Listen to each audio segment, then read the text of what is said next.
This is a reading of the article Unequal Exchange of Labor in the World Economy by Jason Hickel, Marina Henry Lemos, and Felix Barbour, hosted under open access by Nature Communications. The great thing about this article is that it takes the concepts of unequal exchange and we might say exploitation of the third world, and it gives quantities to this exploitation, both in terms of hours worked and appropriated by the first world, and also in terms of the wages that would be owed to the workers of the third world had they been being paid at the first world going rate for the same labor. Anyway, that's enough of the introduction, and on with the article itself. Abstract. Researchers have argued that wealthy nations rely on a large net appropriation of labor and resources from the rest of the world through unequal exchange in international trade and global commodity chains. Here we assess this empirically by measuring flows of embodied labor in the world economy from 1995 to 2021, accounting for skill levels, sectors, and wages. We find that in 2021, the economies of the global north net appropriated 826 billion hours of embodied labor from the global south, across all skill levels and sectors.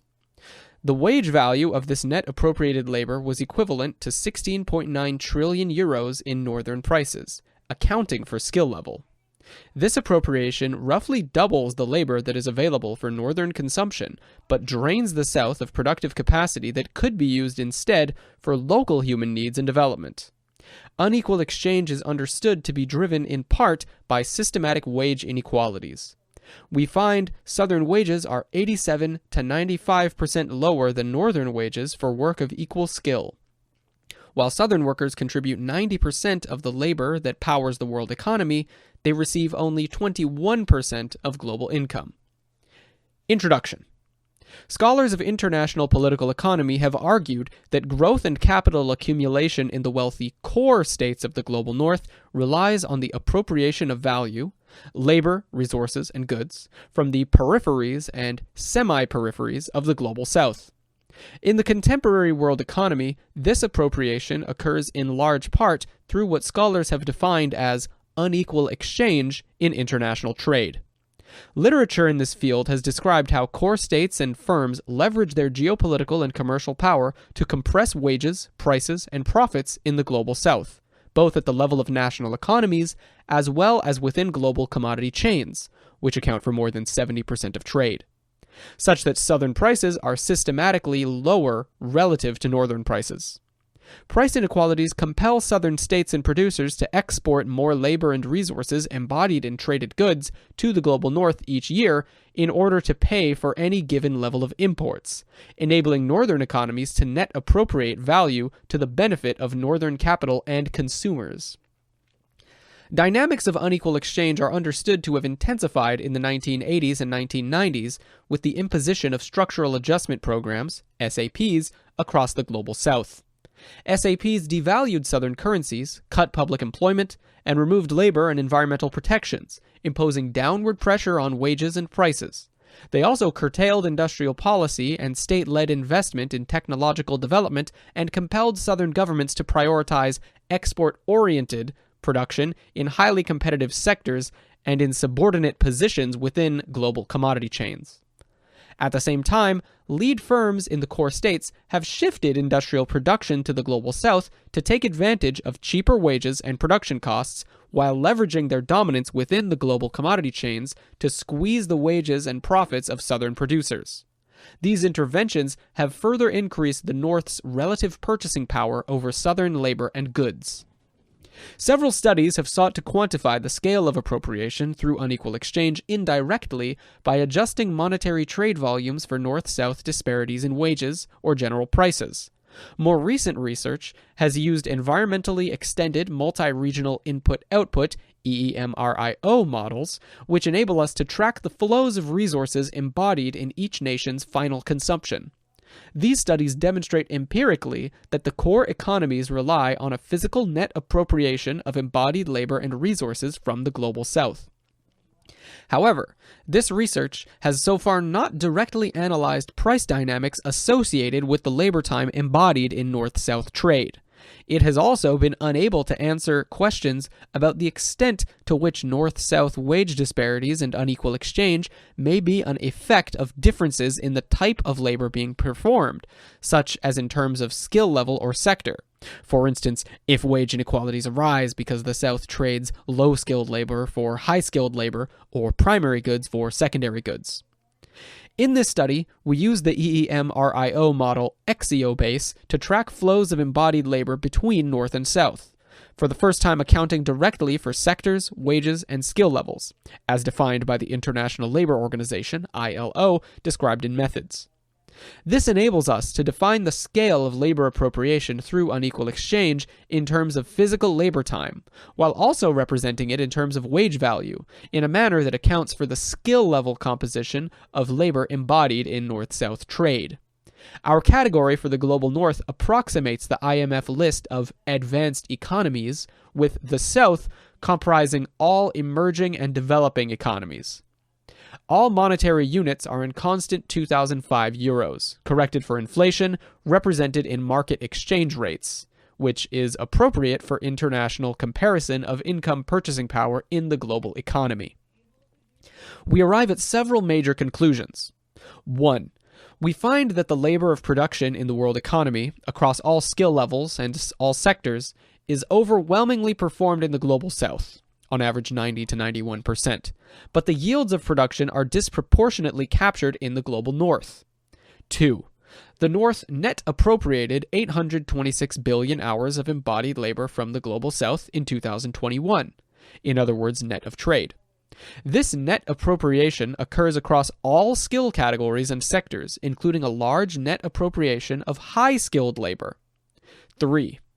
The wage value of net appropriated labor was 16.9 trillion euros in 2021, represented in northern wages, accounting for skill level. In wage value terms, the drain of labor from the South has more than doubled since 1995. 4. North-South wage gaps have increased dramatically over the period across all skill categories and sectors, despite a small improvement in the South's relative position. Southern wages are 87 to 95% lower than Northern wages for work of equal skill as of 2021, and 83 to 98% lower for work of equal skill within the same sector. 5. Workers' share of GDP has generally declined over the period, by 1.3 percentage points in the Global North and 1.6 percentage points in the Global South. Results. Contribution to global production. We find that in 2021, the final year of data, 9.6 trillion hours of labor went into producing for the global economy. Of that, 90% was contributed by the Global South. The South contributed the majority of labor across all skill levels, 96% of all high-skilled labor, 91% of medium-skilled labor, and 96% of low-skilled labor. In the same year, 2.1 trillion hours of labor went into the production of internationally traded goods. Our use of traded goods in this paper refers to both goods and services. The relative North-South contribution to the production of traded goods is similar to that of total production, with the South contributing 91% of all labor, 73% of all high-skilled labor, 93% of medium-skilled labor, and 96% of low-skilled labor. Note, the latter figures are underestimates, given that most Global South countries are aggregated into regions in Exiobase, and trade within these regions is not represented. The South's contribution to total global production has increased steadily over the period since 1995, across all skill categories. The largest increase has occurred in the high-skill category, with the South's contribution to high-skill production increasing from 66% of the world's total in 1995, 1.9 times more than the North, to 76% in 2021, 3.2 times more than the North. In fact, the South now contributes more high-skilled labor to the world economy, 1,124 billion hours in 2021, than all the high, medium, and low-skilled labor contributions of the Global North combined, 971 billion hours in 2021. The South also contributes the overwhelming majority of labor across all aggregated sector groupings we derived from Exiobase, including agriculture, 99%, mining, 99%, manufacturing, 93%, services 80%, and other 89%. Despite contributing 90 to 91% of the total labor that goes into global production and the production of traded goods in 2021, including the majority of high-skilled labor, the Global South received less than half, 44%, of global income, and Southern workers received only 21% of global income in that year. In other words, while global production is overwhelmingly performed in the Global South, the yields are disproportionately captured in the Global North, indicating a disproportionate command of the global product. Table 1 shows that the total number of employed workers and total number of hours worked has increased in both the North and the South from 1995 to 2021, with the increase substantially larger in the Global South. The final rows illustrate several interesting points. First, we see that workers in the Global South consistently render more labor per worker than in the North, by large margins. In the final year of data, Southern workers worked on average 466 hours more than their Northern counterparts, 26% more. Second, we see that in the North, labor time per worker has decreased by 7% over the period, while in the South it has increased by 1%. To the extent that increased labor time has contributed to the global economic growth over the past 25 years, this burden has been shouldered overwhelmingly by people in the Global South. Unequal exchange of labor. Our analysis confirms a substantial and persistent pattern of unequal exchange between the Global North and South. In 2021, the Global North imported 906 billion hours of embodied labor from the South, while exporting only 80 billion hours in return, a ratio of 11 to 1. On average, across the period, the North imported 15 times more labor from the South than it exported in return. In other words, the North net appropriates large quantities of labor from the South. This net appropriation occurs across all skill categories, including high-skilled labor. On average, the North imports 4 times more high-skilled labor from the South than it exports, together with 17 times more medium-skilled labor and 29 times more low-skilled labor. Figure 2 shows labor exports and imports by the Global South across the period 1995 to 2021. The unequal exchange of labor described above is not explained by sectoral differences. We found that the Global North net imports large quantities of labor from the South in all skill levels across all 5 sectors. On average, the North imported 120 times more agricultural labor than it exported, 110 times more mining labor, 11 times more manufacturing labor, and 6 times more service labor. In other words, it is not the case that the North net imports labor in primary production from the South while net exporting a smaller quantity of labor in secondary and tertiary production. On the contrary, the Global North relies on a net appropriation of labor from the South across all sectors, including manufacturing and services. There is no sector in which the North net exports labor to the South. This is demonstrated in supplementary figure 1. The time series results demonstrate that the Global South's position deteriorated during 1995 to 2005, with the South-North exchange ratio increasing from 17 to 1 in 1995 to 97 to 21 to 1 in 2003 to 2005. During this period, which was characterized by draconian structural adjustment policies applied during the 80s and 90s, Southern economies were compelled to increase their exports of embodied labor by 24% simply in order to maintain the same quantity of imports from the North. The South's position improved over the following decade, 2005 to 2015, as the most aggressive adjustment policies were loosened and as the commodity boom took off, with the exchange ratio dropping to 10 to 1. This improvement was driven predominantly by an improvement in the position of China. However, improvements have ceased since 2015, and some regression has occurred.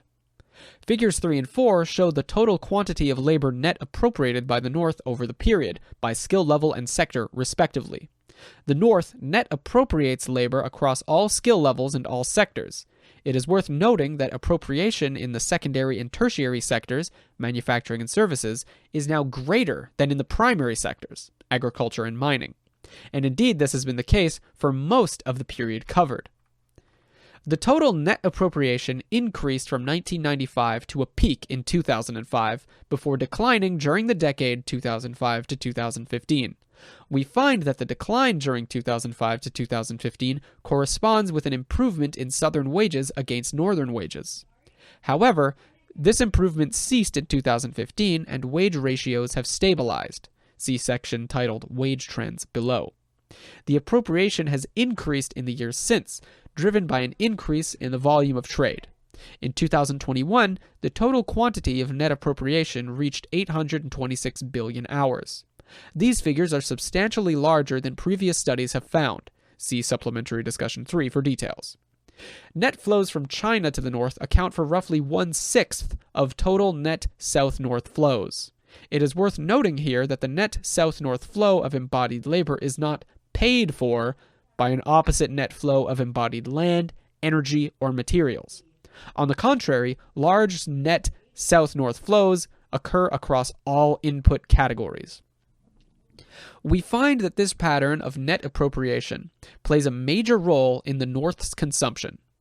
In any given year, the North consumes roughly twice as much labor as it renders, thanks to appropriation through unequal exchange. In 2021, net appropriated labor comprised 46% of the North's total consumption of labor. Figure 5 also shows that the economies of the global North have become increasingly reliant on low-skilled labor, the vast majority of which is net appropriated from the global South, 71% in 2021. While the majority of the North's net appropriation of Southern labor is comprised of medium-skilled labor, the net appropriation of high-skilled labor nonetheless constitutes a significant feature of Northern economies. We find that global North economies net appropriate more high-skilled labor from the global South, 52 billion hours in 2021, than they obtain and consume through North-North trade, 31 billion hours in 2021. The wage value of appropriation through unequal exchange. As previous studies have pointed out, because wages and prices are an artifact of bargaining power in the world economy, plus the level of commodification, the extent of monopoly concentration, etc., as well as dynamics of supply and demand, it is not possible to assign a true monetary value to labor. The most we can do is to represent labor in terms of the prevailing wages experienced by different agents in the existing capitalist world economy, purely as a point of reference. Previous studies of unequal exchange, including by Samir Amin, argue that the net appropriation of hidden labor from the global South should be represented in terms of the prevailing Northern wages. In other words, from the perspective of Northern workers and producers. This is the approach we take here. First, we established the scale of net appropriated labor time within each skill level for each year. We then multiplied the net appropriated labor time by the wages that Northern workers receive for the labor of the same skill level, rendered in the production of traded goods, ignoring goods produced for final domestic consumption. Labor is therefore compared like for like.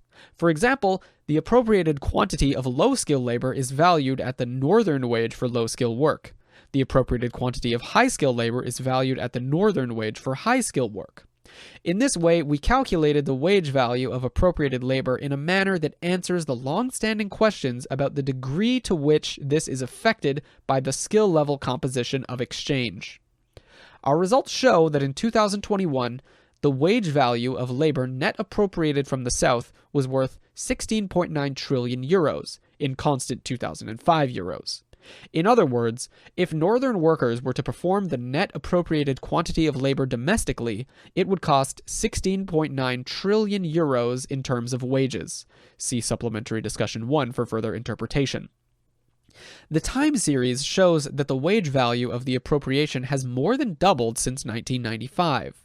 Large increases occurred during the late 1990s, continuing an upward trajectory that began during the period of neoliberal structural adjustment in the 1980s. See evidence presented in previous work. The appropriation plateaued from the early 2000s to 2015, and since then has increased further.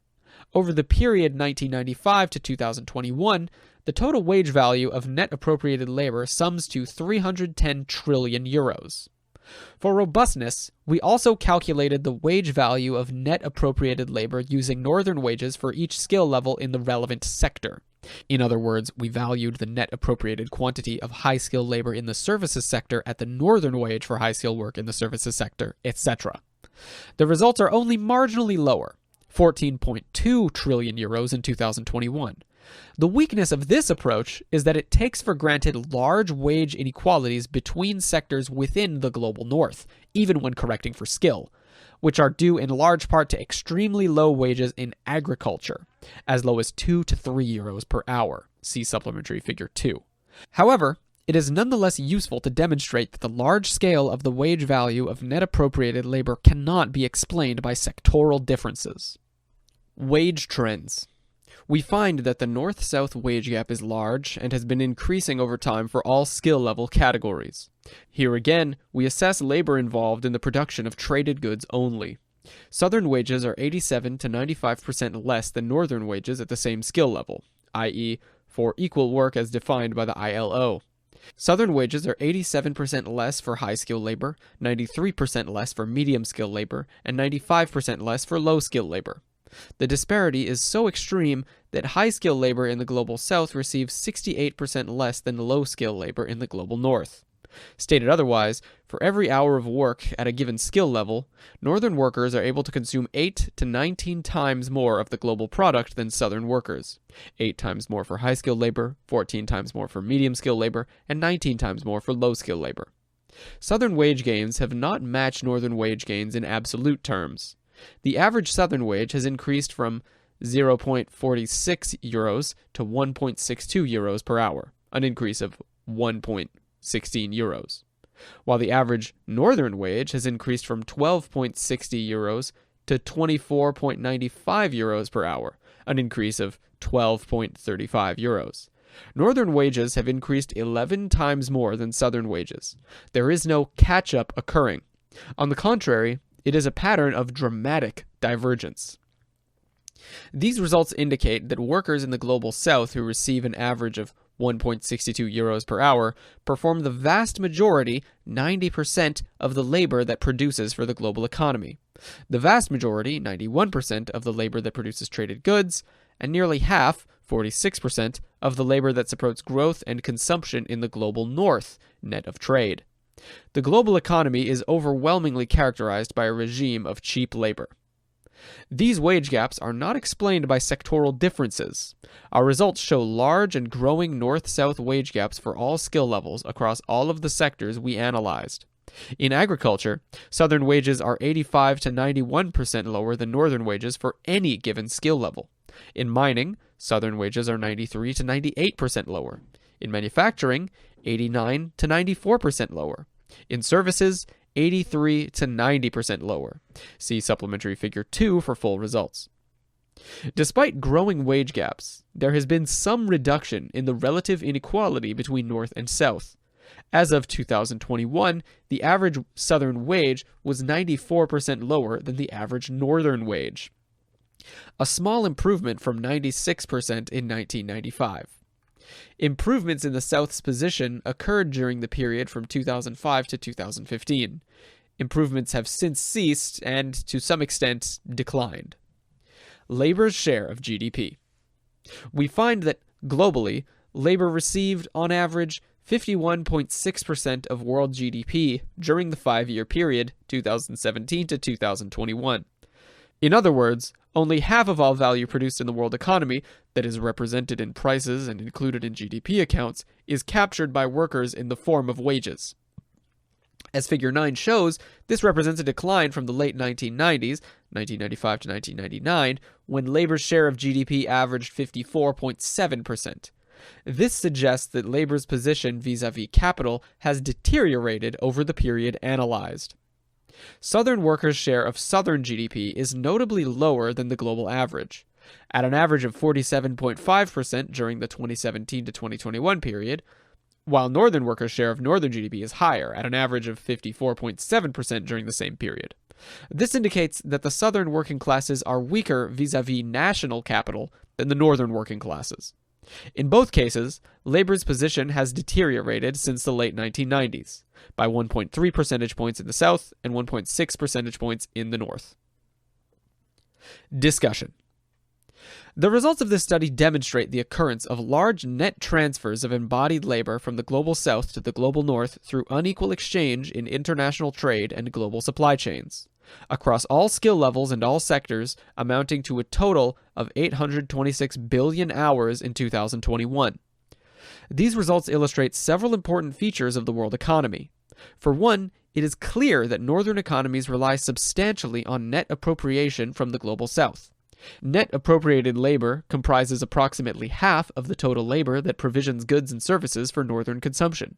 In other words, this dynamic doubles the total quantity of labor that is available to the economies of the global north, which sustains their high levels of consumption and wealth and underpins their economic growth. An extra 826 billion hours of southern labor is effectively appended to northern economies as invisible ghost workers. Given this dynamic, it is clear that the North's development model cannot be universalized, as it relies on appropriation from elsewhere. Furthermore, it is unlikely that the North's current levels of aggregate consumption could be maintained under fair trade conditions. To maintain current consumption, northern populations would need to substantially increase their working hours while also committing substantially more domestic land, materials, and energy to production, which would be socially and politically difficult to achieve. It is plausible that people would prefer instead to forego some kinds of production, for instance production of goods for elite consumption, or shift to forms of provisioning that require less labor, e.g., public transit instead of private cars. Our results also indicate that the global south is drained of a large quantity of productive capacity through unequal exchange. 9 to 16% of its total productive capacity in terms of labor is drained in any given year. 826 billion hours of labor in 2021 is equivalent to 369 million workers, assuming 2,236 hours per worker per year, which is the global south average as presented in Table 1. This is more than the total workforce of the United States and the European Union combined. This quantity of labor could be mobilized to produce housing and nutritious food for communities within the global south, or to build and staff hospitals and schools, thus provisioning for local human needs and achieving necessary development objectives. But instead, because of the squeezing of southern labor and producers, and because of constraints on the ability of southern states to develop greater economic sovereignty, it is appropriated to produce within global supply chains that service northern growth, consumption, and accumulation. Unequal exchange is understood to be driven in part by large north-south wage gaps.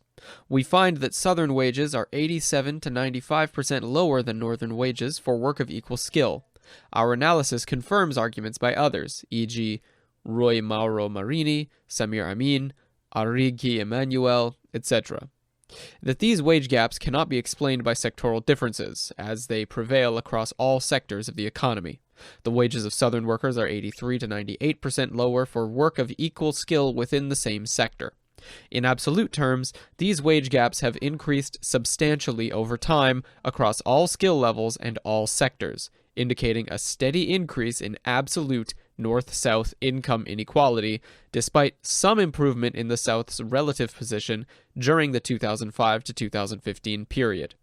This has occurred even though there has been a steady increase in industrial manufacturing as a share of total production in and exports from the global south during the period studied. We conclude that while southern workers contribute the majority, 90 to 91%, of labor that powers the world economy, they receive only 21% of global GDP. The yields of production are disproportionately captured in the global north. It is interesting to note that our results describing the North's reliance on high-skilled labor from the South confirm statements made by the CEOs of major firms, who have claimed that the necessary quantity of high-skilled engineering labor to support their production is not available in the core states, and therefore this production must be performed abroad. Apple's former CEO Steve Jobs noted that his company required 30,000 engineers. As he put it, "You can't find that many in America to hire." Current CEO Tim Cook has noted that Apple's production relies on large quantities of high-skilled labor in China for advanced engineering, tooling, and innovation. Quote, "In the US, you could have a meeting of tooling engineers and I'm not sure we could fill the room. In China, you could fill multiple football fields." End quote. High-skilled labor in the global south is paid a fraction of that in the north, despite the fact that northern firms cannot function without it.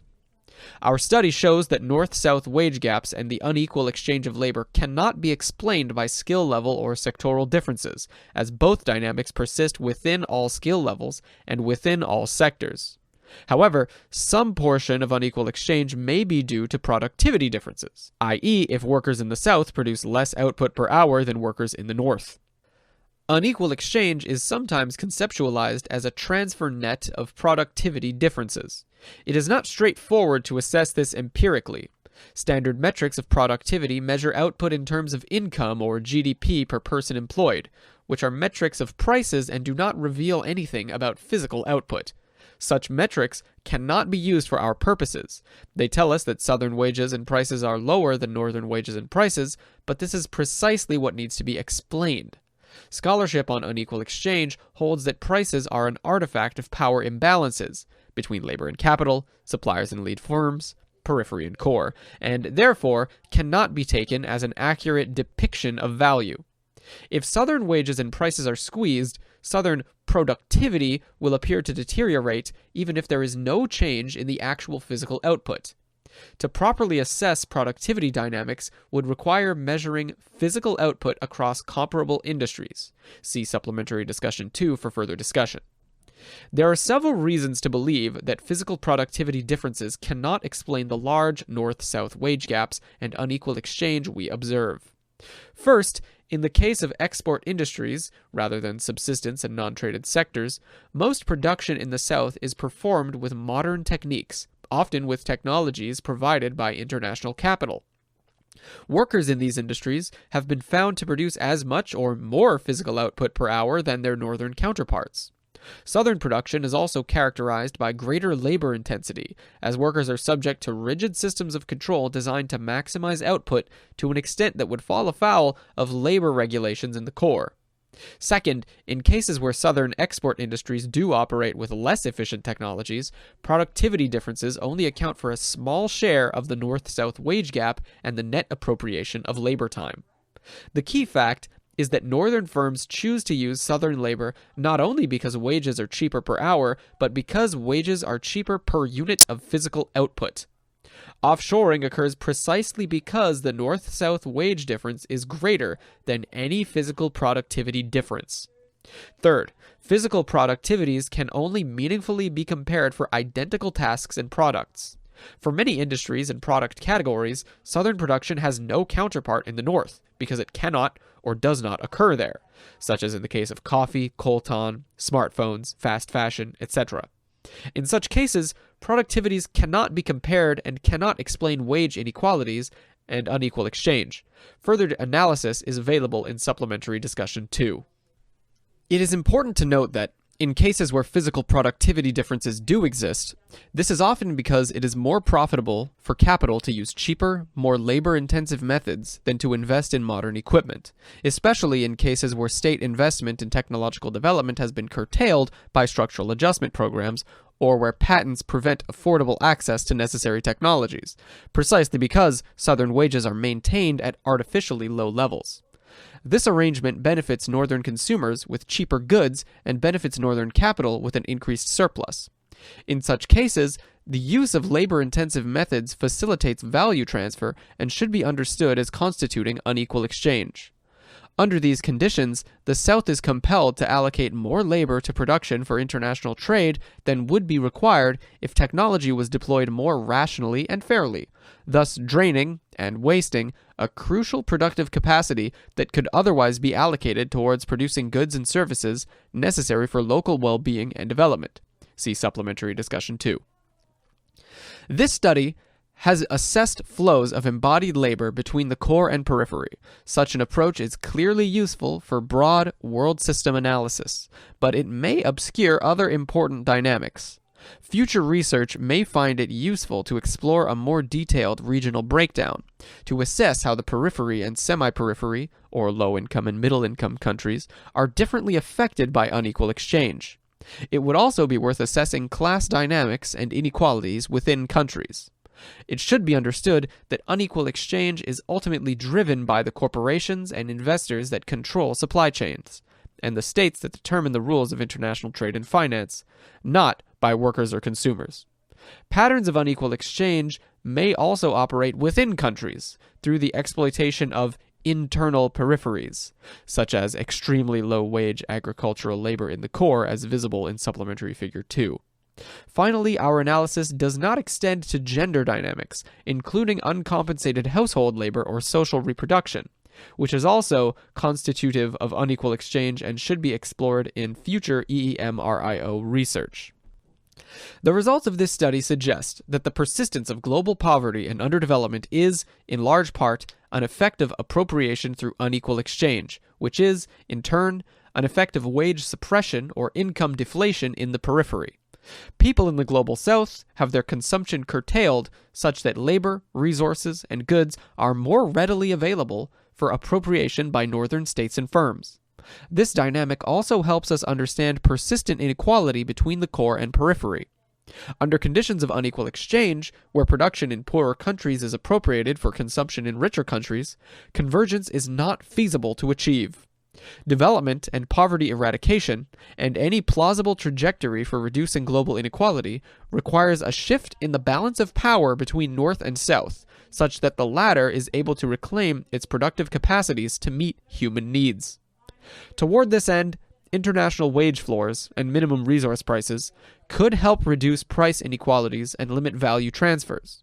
Ending unequal exchange will also require ending structural adjustment conditions on finance and democratizing the institutions of global economic governance so that the global south governments are free to use industrial, fiscal, and monetary policy to pursue sovereign development and reduce their dependency on northern capital. Such reforms are unlikely to be handed down from above, however. It will require a political struggle for national self-determination and economic sovereignty similar in scope to the anti-colonial movement of the 20th century.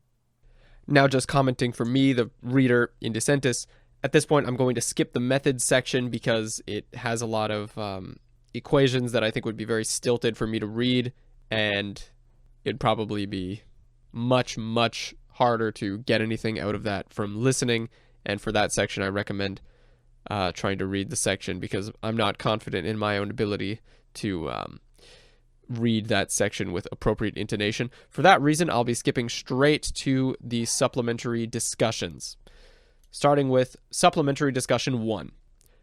Representing the monetary value of South-North transfers.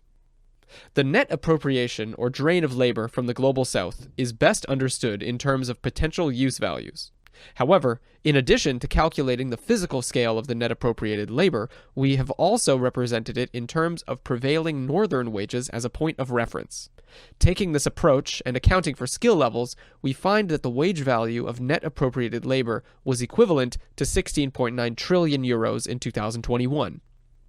This figure can also be understood as approximating the additional money that southern workers would earn for labor embodied in their exports to the global north if they were paid equal wages to northern workers for work of equal skill. Another way to conceptualize the wage value of the labor drain is to consider that if the North was to maintain its existing levels of consumption without net appropriation, then, all else being equal, in other words, assuming equal labor productivity, it would require mobilizing an additional 826 billion hours of labor, at the cost of 16.9 trillion euros in wages. However, if the North has higher levels of productivity, they could maintain their existing levels of consumption in the absence of unequal exchange by mobilizing less than 826 billion hours of additional labor, and therefore with less cost. But this point is moot to the extent that northern imports from the south cannot be substituted, in the case of products such as coffee, coltan, etc., or to the extent that the north cannot substitute all of the necessary factors of production, such as land and materials, or to the extent that a sufficiently large quantity of additional labor cannot be mobilized, etc. It is important to note that this approach, regardless of the wage level used to establish the monetary representation of the appropriated labor, does not capture the full scale of value transfer through unequal exchange. Workers produce not only the value they receive as wages, but also the value that is captured as profits. If roughly half of total production is captured as profits, or otherwise not distributed in the form of wages, then the total value of production is double the wage bill. If we use Global North figures, where the labor share of GDP was 55.4% in 2021, 826 billion hours of labor would have produced total value equivalent to about 30.6 trillion euros. Monetary representations of value transfer through unequal exchange are always to some extent thought experiments. Under prevailing conditions, we know that 826 billion hours of labor mobilized in the global north with the particular skill profile of the drained quantity in 2021 would produce 30.5 trillion euros worth of value. It is reasonable to assume that if southern labor and resources were not cheapened, and if southern economies had been free to develop their productive capacities, then with a similar quantity of labor, they would produce a similar quantity of value. With respect to this counterfactual scenario, the drain of 826 billion hours in 2021 can be said to represent a value transfer of 30.5 trillion euros. This result more closely follows Amin's conception of value transfer. Amin calculated value transfer as the difference between the total prices of southern exports to the north versus the prices those products would have achieved if they were provided by the north with the same techniques and so the same productivity. Similarly, the 30.5 trillion euro figure approximates the additional quantity of money the South would have received for their exports to the North in 2021 if they achieved northern prices. Of course, as with all monetary representations of value, this figure should be treated with caution. Northern prices are artifacts of the existing economy, i.e., its existing balance of power, its existing level of commodification, etc., including existing dynamics of unequal exchange. In a counterfactual scenario without unequal exchange, northern prices would be different. Supplementary discussion 2 on the question of productivity. This study demonstrates that large north-south wage inequalities and unequal exchange occur even when accounting for sectors and skill levels. It is possible that part of this is due to productivity differences, although in the main text we describe briefly why this is unlikely to substantially explain the extent of unequal exchange. This question cannot be assessed using conventional productivity metrics, which rely on prices, for reasons we described in the main text. Andrew Fisher explains, quote, "The problem with using value added as a proxy for productivity is that value added represents a combination of output, tangible and intangible, and prices/wages. Productive employment in the tertiary sector, for instance, is as much a reflection of wage rates in that sector as any notion of productive output per se. For example, what is the output of a lawyer or bureaucrat? Hence, the use of value added as a shorthand for productivity leads to absurd logical implications, such as the suggestion that a barber in the United States is 30 times more productive than a barber in India, even though they both produce the same number of haircuts per hour, according to the tastes and expectations of their clients, simply because the wage of the barber in the United States is 30 or more times higher. In other words, much of what we are picking up in most conventional measures of productivity actually amounts to price or wage differences, not actual effort or output, especially in economies that are increasingly based on services." End quote. Physical capital per worker may better help us understand productivity differences, but this data is only available at the country level, i.e. for total production, when what matters for our purposes is the specific sectors and industries involved in producing goods that are traded between North and South. Ultimately, answering the productivity question empirically would require data on physical output per hour of labor time, comparing identical steps in the production process of identical products. Unfortunately, such data is not readily available for the range of countries we analyze here.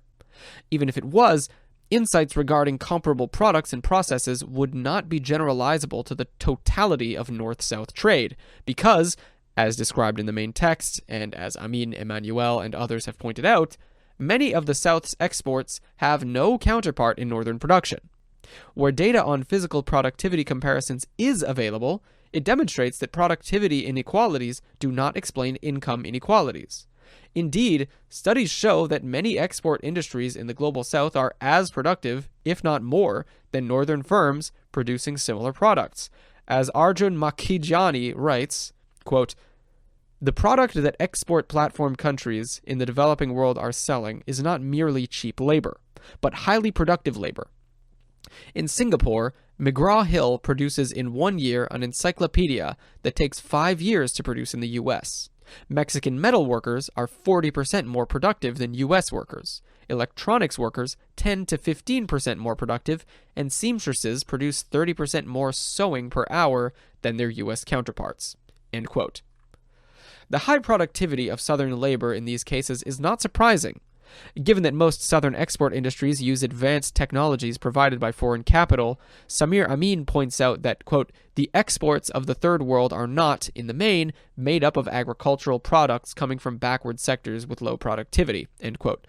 On the contrary, he estimates that even as early as 1966, some 3/4 of the South's exports to the North were produced in, quote, "the ultra-modern capitalist sector, oil, mining, and primary processing of minerals, modern plantations like those of United Fruit in Central America or of Unilever in Africa and Malaya," end quote.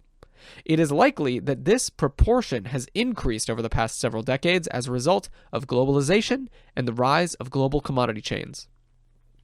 For trade and services, where the comparability criteria can be met more easily, e.g., IT work, call centers, commercial aviation, tourist hospitality, finance, etc., there is generally little, if any, difference in physical output per hour.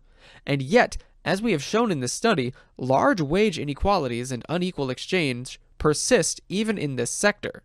For example, the physical productivity of labor employed at the Marriott Hotel in Accra, Ghana, will be similar to that of the Marriott Hotel in Calgary, Canada, but wage inequalities between the two are very large. Of course, it is likely that some export industries in the global south continue to operate with less productive technologies. However, dependency theorists argue that unequal exchange still occurs in these cases because wage differentials are greater than productivity differentials. According to Samir Amin, in 1966, some 25% of the South's exports were, quote, "provided by the backward sectors with low productivity, agricultural produce supplied by peasantries of the traditional type," end quote. Drawing on contemporary agronomic studies, Amin estimated productivity in this sector could be doubled through the application of modern European technologies. In other words, if productivity alone determined unequal exchange, we could expect a labor exchange ratio of 2-to-1. But in reality, the observed ratio is much larger than this. The present study demonstrates ratios between 10-to-1 and 20-to-1. Amin thus concluded that the bulk of unequal exchange could not be accounted for by productivity differences. This is confirmed by a recent study finding that a country's relative technological endowment, as measured by the World Economic Forum's Technological Adoption Index, does not meaningfully predict the scale of wage inequalities and unequal exchange, which appear to be driven primarily by other factors. Andrew Fisher has presented Arthur Lewis's explanation for, quote, "why tropical produce is so cheap," end quote. Lewis wrote, quote, "take for example the case of sugar. This is an industry in which productivity is extremely high, with a rate of growth of productivity which is unparalleled by any other major industry in the world, certainly not by the wheat industry. Nevertheless, workers in the sugar industry continue to walk barefoot and to live in shacks, while workers in wheat enjoy among the highest living standards in the world," end quote. Lewis argued that national wages are set in the subsistence sector rather than in the export sector, so improvements in productivity in the latter do not result in proportionately higher wages. Therefore, the benefits are accumulated by the northern importers, who are able to buy more of the product for the same price. Lewis noted, quote, "the prices of tropical commercial crops will always permit only subsistence wages until, for a change, capital and knowledge are put at the disposal of the subsistence producers to increase the productivity of tropical food production for home consumption," end quote. Fisher writes, quote, "later in his life, Lewis similarly predicted that even as developing countries would move into manufacturing exports, these new exports would function in a manner similar to the previous agriculture export commodities, in the sense that increasing productivity would simply reduce the prices of such manufacturing exports. If we are to believe the evidence regularly laid out by UNCTAD, for instance, this prediction appears to have been proven true in the 3 decades since he made this prediction, at least for the huge increase in southern manufacturing exports that are integrated into international production networks dominated by transnational corporations," end quote. This is consistent with what Emmanuel established, that the poor terms of trade suffered by developing countries cannot be explained by differences in product categories. He is worth quoting at length. Begin quote. The worsening of the terms of trade for primacy products is an optical illusion. It results from a mistaken identification of the exports of the rich countries with the export of manufactured goods and of the exports of the poor countries with the export of primary products. The copper of Zambia, or the Congo, and the gold of South Africa are no more primary than coal, which was only yesterday one of the chief exports of Great Britain. Sugar is about as much manufactured as soap or margarine, and certainly more manufactured than Scotch whiskey or the great wines of France. Therefore, they are exported. Coffee, cocoa, and cotton, especially cotton, have to undergo a machine processing no less considerable, if not more so, than in the case of Swedish or Canadian timber. Petroleum necessitates installations just as expensive as steel. Bananas and spices are no more primary than meat or dairy products.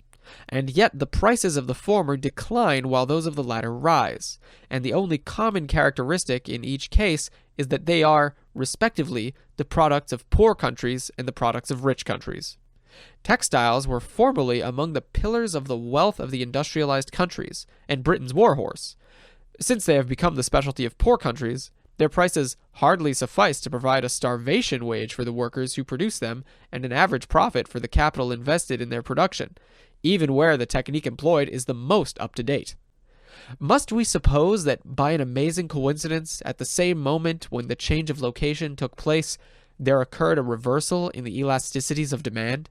Are there really certain products that are under a curse, so to speak? Or is there, for certain reasons that the dogma of immobility of factors prevents us from seeing, a certain category of countries that, whatever they undertake and whatever the produce, always exchange a larger amount of their national labor for a smaller amount of foreign labor?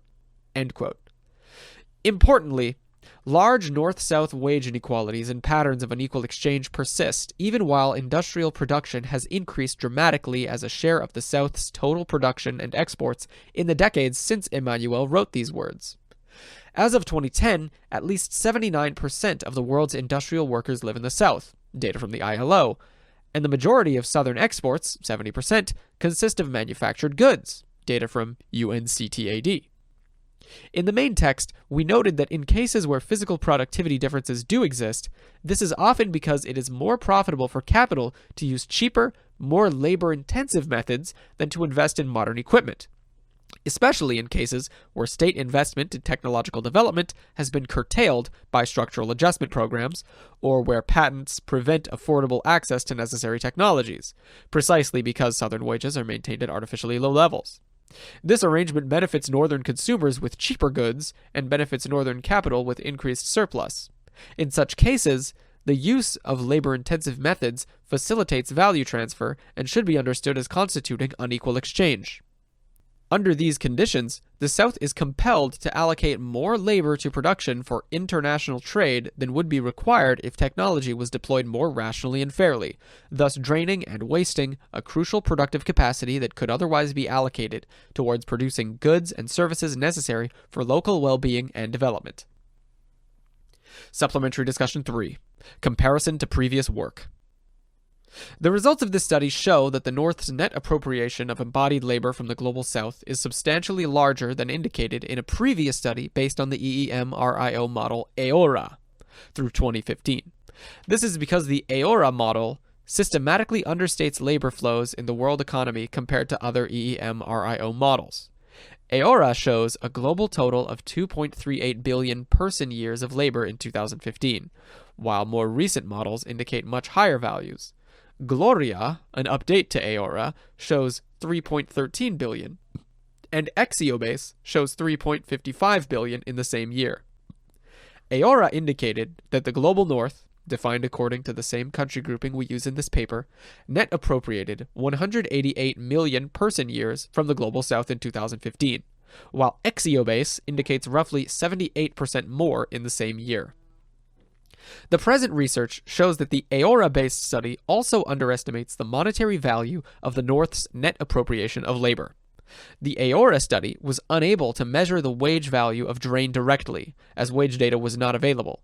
Instead, the drain was calculated using the prices of traded goods estimated by assuming an equal share of labor, land, energy, and materials in TIVA, trade in value added. In other words, with each flow comprising 25%. With this method, the drain of labor was estimated at $5.1 trillion in 2015 in northern prices, with land, energy, and materials comprising another $5.7 trillion in that year, for a total of $10.8 trillion. Exiobase indicates that labor comprises much more than 25% of TIVA, around 50%. The present study using Exiobase shows that the monetary value of the labor drain was 12.8 trillion euros in 2015 in northern prices. The total value of drain would therefore be roughly double this. In sum, the Aora-based study underestimates the drain of labor both in physical and wage value terms. The present study supersedes the previous work with a more up-to-date model and direct data on wages, delivering more specific results. It is worth noting, however, that while the two studies yield different results when it comes to the scale of the labor drain, the results are similar in terms of the trends over time. Both studies show an increasing drain until 2005, followed by decline and stabilization, which is also confirmed by results based on other methods.